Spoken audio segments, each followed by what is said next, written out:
i Patrimoni, que doncs, compta com a ponent amb Jorge de Pèrsia, que ens parlarà de jardins i música a la Barcelona de Gaudí. Bueno, són tres paraules que corresponen a línies de treball que en el museu són importants. Jardins ja sabeu la línia de Parcs Barcelona, i que més som al Parc Güell, perquè ja tindríem a Gaudí. La línia dedicada als patrimonis musicals va avançant amb en Jorge com un dels seus puntals. Fixeu-vos que aquest mes mateix hi ha hagut diverses qüestions sobre precisament els segles XVIII, XIX i XX, de la mà de ponents diferents. Anem construint aquesta visió de Barcelona i la música. Jorge, que com que ja doncs, l'altre dia hi havia per aquí doncs, l'equip de la Tess Knighton, fa uns dies hi havia l'equip del Xavier Vinyó, avui tenim el Jorge, doncs comencem a veure que, com hem fet en altres camps, això de posar la música dins la història de la ciutat, perquè posar la història de la ciutat dins de la música ja ho fan al Museu de la Música, doncs tira endavant. Bé, tenir en Jorge de Pèrsia és un privilegi, que ja hem tingut altres vegades, i per tant em podria estalviar de presentar només quatre coses. Quan va acabar els seus estudis de conservatori i universitaris, doncs va passar una temporada per Bèlgica, on va ser col·laborador del Museu Instrumental del Conservatori Reial de Brussel·les, va dirigir concerts amb el Collegium Musicum d'aquesta institució, i després d'aquesta estada a Brussel·les doncs va retornar al seu Buenos Aires. Jo no sé si és porteño de adopción o de nacimiento, per tant del mismo Buenos Aires, on doncs, va ser professor de la universitat i professor d'organologia al conservatori. Bueno, ja sabeu que si una cosa compartim els argentins i els espanyols o els, diguem-ne, habitants de l'estat espanyol són les desgràcies amb les nostres dictadures, i la dictadura militar el va obligar a haver de deixar Argentina. I va haver de marxar d'Argentina i va arribar aquí, a la península Ibèrica, va traslladar-se a Madrid, va treballar amb el CSIC i clar, va anar a parar a l'Arxiu Manuel de Falla de Granada. Manuel de Falla ja comencem a veure cap on li venen les inclinacions, amb la possibilitat també de dedicar-se a seminaris, postgraus, etc., a diferents universitats per les Europes, anar treballant sobre Falla, anar treballant sobre el patrimoni musical, diguem-ne, que ell es havia trobat aquí, i que també doncs, amb un projecte que es deia Encuentro de dos mundos, treballant en diferents arxius musicals, i una cosa que és bastant important, centrar-se sobretot en els músics dels temps de la República, de la generació de García Lorca, Manuel de Falla i el seu món. Bueno, ja saps que nosaltres també alguna cosa, alguna cosa tenim a Verdaguer i Falla, vull dir que algun dia ens hauràs de fer alguna conferència al respecte, i que en els últims anys ha treballat molt la qüestió de la transversalitat, allò de les arts, no? Allò de les arts, no? de música i pintura, que és una de les coses que jo crec que és més interessant, si els codis d'una de les arts poden passar a l'altra o no. Això ja ens ho explicarà, suposo, algun altre dia també, i en tot cas ha treballat molt sobre els camps del modernisme a Catalunya, on, com bé sabeu, doncs es prodiga en els articles de crítica que fa a La Vanguardia. Molt benvingut, no és la primera vegada ni l'última que ets aquí, jo no tinc més a dir, sinó que doncs endavant, tu mateix, com vulguis, i gràcies. Moltes gràcies.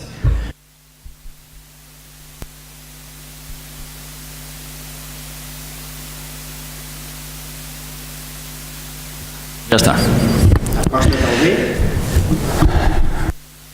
Sí, moltes gràcies a vosaltres. I sí, aquesta cosa de la transversalitat a mi m'interessa molt, i precisament la idea de hablar de la idea del jardín no es hablar del jardín en sí mismo, sino en este caso, si nos trasladamos a estos años del modernismo, del concepto del jardín, de una categoría poética, más bien, que han utilizado mucho, especialmente Rusiñol, que fue el gran maestro de estas cosas. Pero uno de los puntos de culminación de este proceso está precisamente en esto que escuchábamos antes, que era el segundo movimiento de las noches en los jardines de España, que escribió Manuel de Falla más o menos cuando estaba en París, todavía un poco antes de la guerra, del año 14, empezó a trabajar en esto, que le llamaba impresiones. Y entre aquellas cartas de Falla, él estuvo 7 años en París, hay una que llama mucho la atención porque le pide a su familia en más de una ocasión que por favor le envíen el libro que le había dejado Rusiñol sobre los jardines. Y este es un libro, ahí está la portada, es de 1903, impreso aquí en Alcarré, Valencia, creo que es, o Mallorca, Tomás, ¿no? la imprenta tan importante de entonces, y donde Rusiñol hace una revisión de los jardines y hay prólogo y hay poesías y demás. Y aquí es donde expone su visión de este mundo de los jardines tan particular. Porque a pesar de que el modernismo tiene, como sabemos, ¿no?, vasos comunicantes con las ciudades importantes de Europa, especialmente Bruselas y bueno, París, Londres y quizás un poco menos en Viena, pero en todo caso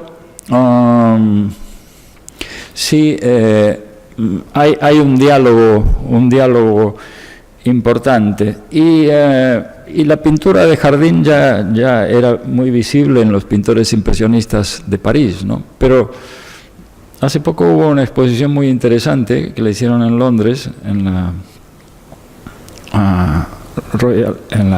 Royal Academy, y exponían una gran cantidad de cuadros de jardines franceses. Y evidentemente también había Rusiñol, y era clarísima la diferencia en cuanto al concepto y al porqué de aquel jardín. No voy a entrar ahora en estos detalles, pero sí simplemente decir que especialmente, bueno, ya si nos vamos para el ámbito musical, Debussy atendió mucho esta idea del jardín y se acercó a través de ella. Yo creo, no sabemos, pero hay por ahí un diálogo muy importante entre Albéniz y Debussy. Albéniz era además íntimo amigo de Rusiñol. Rusiñol, ya sabéis, pasaba mucho tiempo en París. No sé si hubo alguna conversación directa sobre el tema, pero sí Debussy escribió sobre el tema jardines, especialmente pensando un poco en la península ibérica. Él se dice que nunca estuvo en España, se supone que quizás pasó la frontera, pero había una relación muy estrecha, que no de amistad, con Albéniz, porque participaban de círculos distintos, aunque en sus ambientes había personalidades en común, caso de Chausson y compositores muy importantes, Chabrier, pero Albéniz y Debussy más bien miraban de reojo lo que hacía cada uno, a tal punto que Albéniz va a escribir Iberia entre 1905 más o menos y 1907-8, la suite Iberia para piano, y en los mismos años Debussy trabaja en su Iberia para orquesta.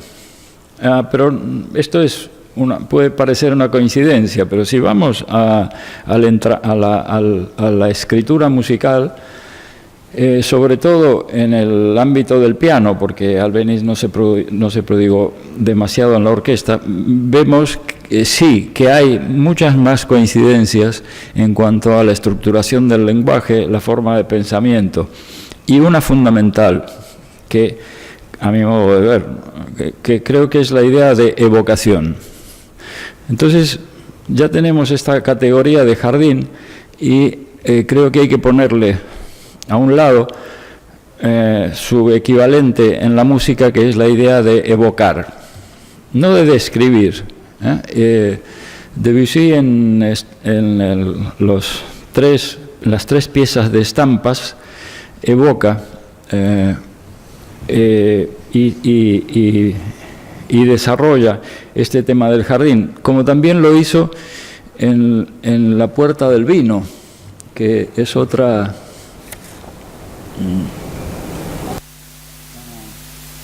Luego veremos La Puerta del Vino de la Alhambra, y todo esto se sigue cerrando el círculo, porque es que Albéniz le había hecho escuchar antes de finales de siglo una obra singularísima en su catálogo. Siempre se habla de Iberia, pero se habla poco de una que se llama La Vega. Ya retomaré el tema, pero quería simplemente significar esta idea de jardín que trasciende lo meramente formal y descriptivo para pasar al ámbito musical y poético, porque Rusiñol, que también había pintado paisajes, decía que para él el jardín era un paisaje puesto en verso. Y efectivamente, a partir de ahí pintará jardines con una concepción también romántica, porque curiosamente se va a tomar como referencia Granada, que será una referencia mítica, y también Mallorca. No por casualidad, unos 50 años antes, Chopin también estuvo en Mallorca, ya no pensando en los jardines, sino pensando en la otra parte, que es la naturaleza desde la perspectiva romántica. Chopin no fue de viaje de vacaciones, pasó por aquí en 1838, creo. Todavía está el hotel donde se alojaba, y iba con George Sand, y todos conocemos ya su aventura en Mallorca, de lo que quedan varias piezas importantes. Y yo creo que lo que él buscaba era ese contacto con la naturaleza casi salvaje, ese contacto que interesaba tanto a los románticos. Pero y luego, bueno, evidentemente la vinculación de la música de Falla, de Albéniz, de Granados con la música de Chopin es absolutamente directa. Como decía, Granada era un espacio mítico de referencia para los modernistas, y también un poco más allá, como vimos para el caso de Debussy y otros. Y acudían a pintar y a escuchar los sonidos del entorno de la Alhambra y de todo ese mundo gitano, y incluso Glinka estuvo por allí haciendo un aprendizaje bastante sistemático de los toques de guitarra. Otro detalle, la guitarra estaba por allí sonando, siempre en un ámbito marginal, y a pesar de que es un símbolo de la hispanidad o estas cosas que se utilizaban a finales del siglo XIX, la guitarra no existía en las salas de concierto, porque ni Albéniz ni Granados escribieron ni una sola obra para guitarra. La guitarra aparece en el piano, en las cuerdas del piano, nada más, mencionada, citada, pero como referencia, pero ellos no dedicaron ninguna atención, a pesar de que conocían el instrumento y solían tocarlo, como Rusiñol y como Ramón Casas, que también tocaban la guitarra. Pero era en ambientes marginales y sobre todo muy inspirados en el mundo de Granada. Por un lado, es eso, la guitarra no apareció en el escenario de concierto hasta que Manuel de Falla en 1920 escribió la primera obra dedicada a la guitarra, y esto gracias al diálogo con Miquel Llobet. Miquel Llobet, este gran guitarrista de aquí de Barcelona, que murió durante la Guerra Civil, que periódicamente se le recuerda, vivía al lado del Palau de la Música, fue un gran impulsor de la guitarra como discípulo de Tárrega, pero Tárrega tampoco llegaba a los escenarios, y en cambio Llobet sí llevó este instrumento digamos al mismo nivel que un piano en una sala de conciertos, pero solamente a partir de ese año 1920. Si vamos más atrás, Noches en los Jardines de España de Falla se estrena en 1916, y él estuvo un año antes, estuvo aquí en Barcelona pasando una larga temporada, y Rusiñol, como Falla era muy maniático con el ruido y siempre buscaba lugares de silencio, Rusiñol le invitó a alojarse en el Cau Ferrat. Y esta es una tarjeta que envía una escritora un poco conocida, porque esta señora escribía muchísimo, pero firmaba con el nombre de su marido, que era Gregorio Martínez Sierra, y ella se llamaba María Lejárraga, murió muy mayor, a los 100 años, en el exilio. Y María Lejárraga viajó en el año 15 con Falla a Barcelona, estuvieron una larga temporada también con su marido, con Gregorio Martínez Sierra, haciendo varias obras de teatro, y también pusieron El amor brujo de Manuel de Falla, que acababa de estrenarse. Pero Rusiñol le invitó al Cau Ferrat, y entre los papeles del archivo Falla, que son miles, encontramos un día una cuartilla con este dibujo que ven aquí a la izquierda, y que se supone que es un borrador, un pequeño retrato de Falla que hizo Rusiñol. No está firmado, no lo sabemos, pero se supone que Falla tocando en el piano del Cau Ferrat, y también, esto sí sabemos, que hizo muchas correcciones en la partitura definitiva de Las Noches en los Jardines de España, que se iba a estrenar al año siguiente.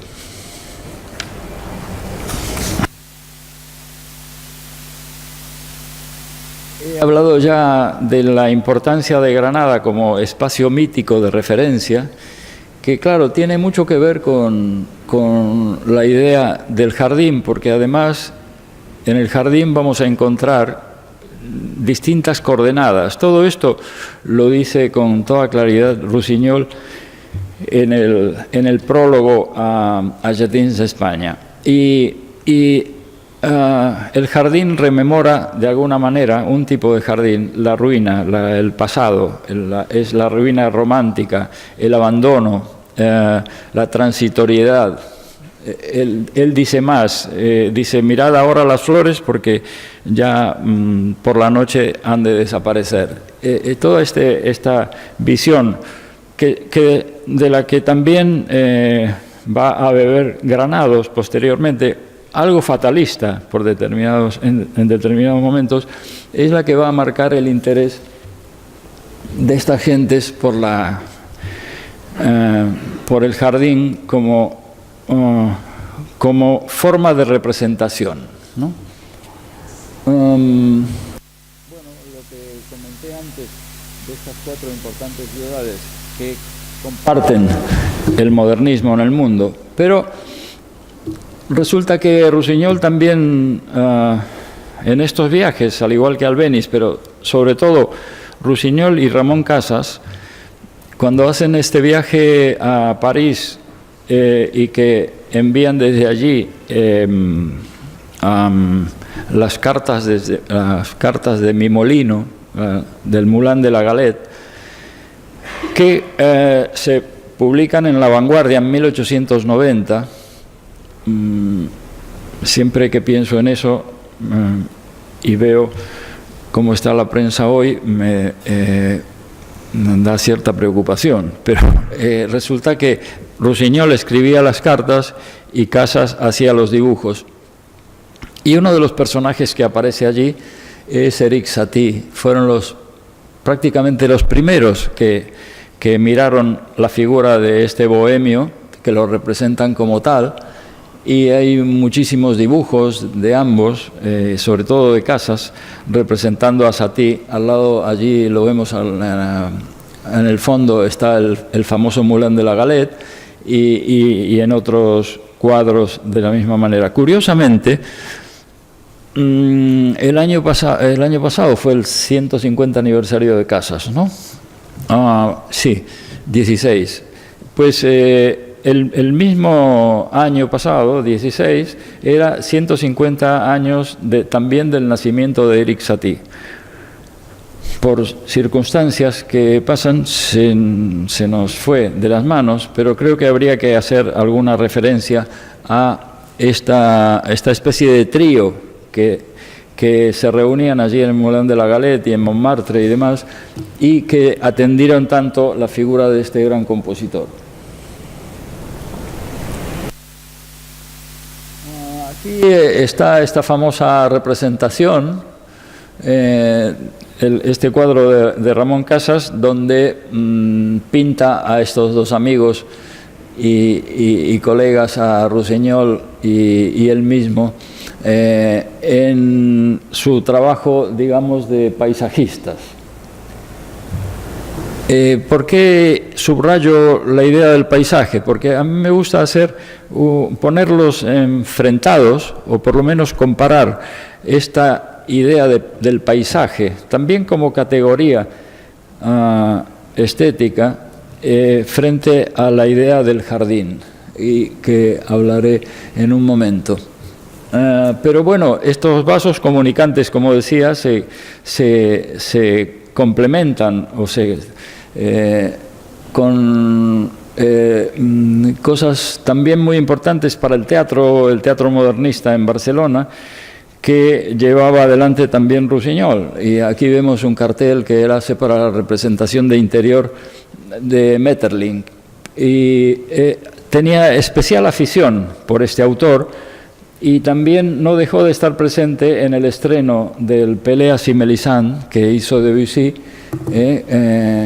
claro, sobre el libro de Maeterlinck. Todas estas coincidencias se dan un poco alejadas, ya estamos hablando de los primeros años del siglo, de un movimiento muy importante que había habido en París y que era el exotismo, el orientalismo, y que luego se decantó por el españolismo, donde estaba implicado, entre otros, el violinista Sarasate, con mucho dinamismo allí, tenía gran éxito, y varios de los conciertos para violín de entonces fueron compuestos para él y sobre algunas de sus melodías o ritmos.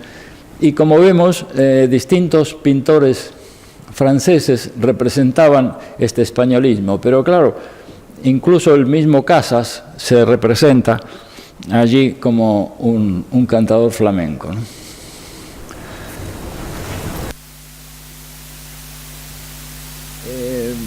John Sargent solía ir a la Alhambra, a Granada también, a pintar estas escenas gitanas, y lo mismo tenemos este ejemplo de Manet. Este españolismo, que puede ser anecdótico, yo intento relacionarlo también con una discusión que se generó en tiempos de Granados y que creo que está vigente, y que le decían a Granados que era catalán y por qué hacía tanta música, entre comillas, española, ¿no? Pues, claro, Granados estuvo un par de años largos en París, en 1887, más o menos, 88, con Ricard Viñes, con Malás, grandes pianistas, de muy joven, estudiando, ¿no? Y claro, el mundo aquel era la moda del españolismo. Y el mismo Albéniz le decía a sus discípulos, Albéniz era unos 7, 8 años mayor que Granados, pero ya estaba muy reconocido en Londres y en París. Y llegó Albéniz allí y él les daba cierta orientación, porque claro, estos músicos tenían que ganarse la vida de alguna manera. No había posibilidades de becas, aunque Granados estaba apoyado por la familia, por el señor Conde, el de los almacenes del siglo, desde aquí, pero de todas maneras tenían que hacer música y vender. Y bueno, y Granados así hizo las danzas españolas. Años más tarde, cuando ya se dedica a la figura de Goya, la cosa cambia, porque yo creo que él consideraba el magismo, esto que pintaba Goya, que eran esta moda en la corte madrileña de vestimentas populares y demás, él consideraba, creo, el magismo como un movimiento paralelo al que se había dado en París unos 100 años más tarde, ¿no? De manera que esta idea tan sencilla del españolismo, que creo que fue allí donde se generó en realidad esta categoría, hay que revisarla, y a tal punto que en una de las grandes exposiciones universales de París, un crítico muy importante, Julien Tierceau, decía que, porque iban grupos, orquestas y demás, decía que entre los conciertos la música española más importante que había escuchado era la de Rimsky-Korsakov. Y efectivamente, porque había conjuntos madrileños y orquestas y coros y grupos de danzas y demás, pero esta música que se hacía en Madrid en finales de 1800 no llegaba a comprenderse. ¿Por qué? Porque era la zarzuela, eran músicas homofónicas, de un tratamiento muy sencillo, y sí acompañaban los coros y las danzas de los gitanos de por ahí. Pero de todas maneras, Madrid, que fue digamos el centro del casticismo, sobre todo en 1890, 95, 98, en plena crisis, como lo vamos a ver, en plena crisis de la guerra en Cuba, disfrutaba aquella sociedad preferentemente administrativa, disfrutaba con las danzas y las oberturas de zarzuelas y demás. Eran esos años en que todavía Rusiñol se dedica a pintar el paisaje. El paisaje, se ha estudiado esto y hay trabajos muy interesantes. En la misma palabra, país, paysage, siempre está esta señal de país, ¿no?, que es algo que representa el lugar. Y si lo trasladamos a términos musicales, podríamos decir que es un poco la cita popular que se utiliza en muchísimas músicas, tal cual es, y que hace, o un ritmo, el fandango, lo que sea, que hace referencia a un país. Es decir, si avanzamos un poco más, es un poco la idea del tópico, el tópico que utiliza la zarzuela para describir al gallego, al andaluz, al madrileño y al catalán, y que lo hace casi de manera mecánica. También fue muy discutido en Barcelona cuando Tomás Bretón estrenó aquí una obra sobre temas catalanes, pero no eran fácilmente reconocibles. Aquí vemos un paisaje característico de los muy importantes de Sorolla y precisamente para oponerlo a la idea de jardín. El paisaje es una pintura de trazo gordo, rápido, muy colorida, de mucho contraste, muy directa.